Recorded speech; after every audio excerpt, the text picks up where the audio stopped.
Je marche avec puissance, j'accomplis des miracles, je vis une vie de faveur. Je sais qui je suis. Salut élu de Dieu. Et toi, sais-tu seulement qui tu es? J'aimerais aujourd'hui que nous abordions la question de l'identité en Christ. Lorsque nous naissons avec l'identité d'Adam, l'identité de la connaissance du bien et du mal. Même un tout petit enfant, lorsqu'il fait quelque chose de mal, la façon dont il regarde sa mère témoigne qu'il sait exactement qu'il a gaffé. Nous pouvons aussi naître avec une identité, celle de nos parents. Le nom que nous avons reçu à notre naissance peut définir qui nous sommes.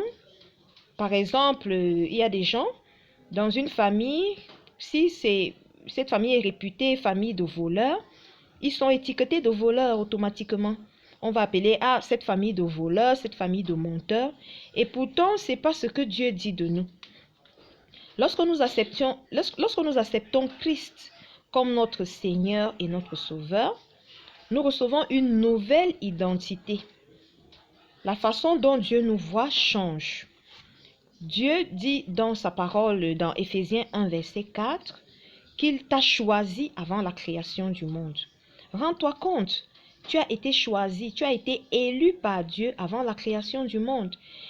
Il dit d'ailleurs à Jérémie que je t'ai choisi bien avant que tu ne sois conçu dans le ventre de ta mère. Je t'ai choisi, je t'ai établi prophète des nations. Tu te rends compte, tu as été choisi, tu as été élu par le Dieu vivant bien avant la création du monde. Et j'aimerais aussi que tu saches que tu es aimé. N'en doute jamais. Quelles que soient les adversités que tu traverses, quels que soient les problèmes que tu rencontres, quels que soient les noms d'oiseaux qu'on te donne dans ta famille, dans ton lieu de service ou même dans ton mariage, sache que tu es aimé. Tu peux le voir dans Romains 5, verset 8. Voici comment Dieu prouve son amour.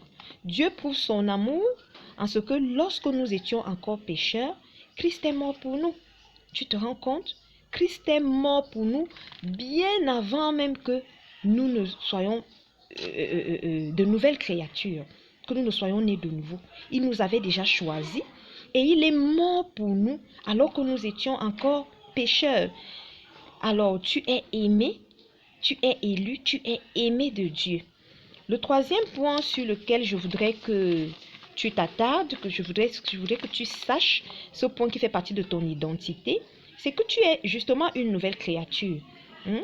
Tu es une nouvelle créature en Christ. Tu le vois dans 1 Corinthiens 5, verset 17. Si quelqu'un est en Christ, il est une nouvelle créature. Les choses anciennes sont passées, voici, toutes choses sont devenues nouvelles. Alors, même si hier, tu étais voleur, même si hier, tu étais menteur, même si hier, tu étais, je sais pas moi, prostituée, même si hier, tu étais sorcier, aujourd'hui, tu as une nouvelle nature. Les choses anciennes sont passées.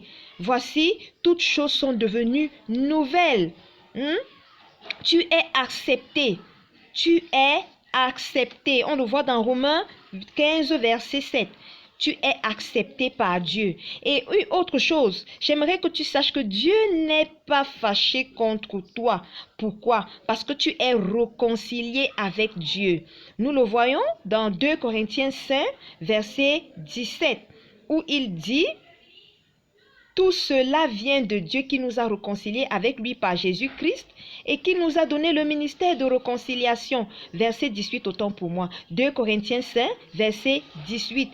Tout cela vient de Dieu qui nous a réconciliés avec lui par Jésus-Christ et qui nous a donné le ministère de la réconciliation. Dieu est réconcilié avec toi. Dieu n'est pas fâché contre toi. Quel que soit ce que tu as eu à faire, sache aujourd'hui qu'en tant qu'enfant né de nouveau, Dieu n'est pas fâché contre toi. Dieu est réconcilié avec toi. Et de plus, est-ce que tu sais que tu es enfant de Dieu?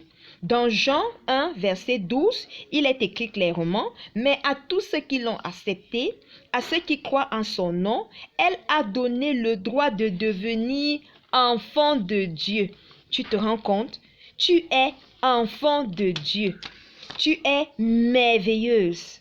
Psaume 139, verset 14. Je te loue de ce que je suis une créature merveilleuse. Tu es merveilleuse. Alors, quel que soit ce que les uns et les autres ont eu à te dire, rappelle-toi aujourd'hui les points que nous avons vus. Tu es élu. Tu es choisi par Dieu. Tu es aimé. Tu es une créature merveilleuse. Tu es une nouvelle créature en Christ. Les choses anciennes sont passées.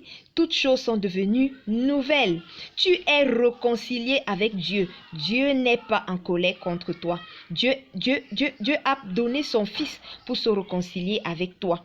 Tu es accepté. Dieu t'accepte. Tu es accepté par lui. Tu es enfant de Dieu. Bien-aimé, voilà les points que je voulais aborder avec toi aujourd'hui concernant notre identité. Nous allons continuer avec d'autres points dans de prochaines vidéos. Surtout, n'oublie pas de laisser en commentaire les sujets de prière, les points pour lesquels tu voudrais que nous prions pour toi et les points que tu voudrais que nous abordions dans ces vidéos. Shalom.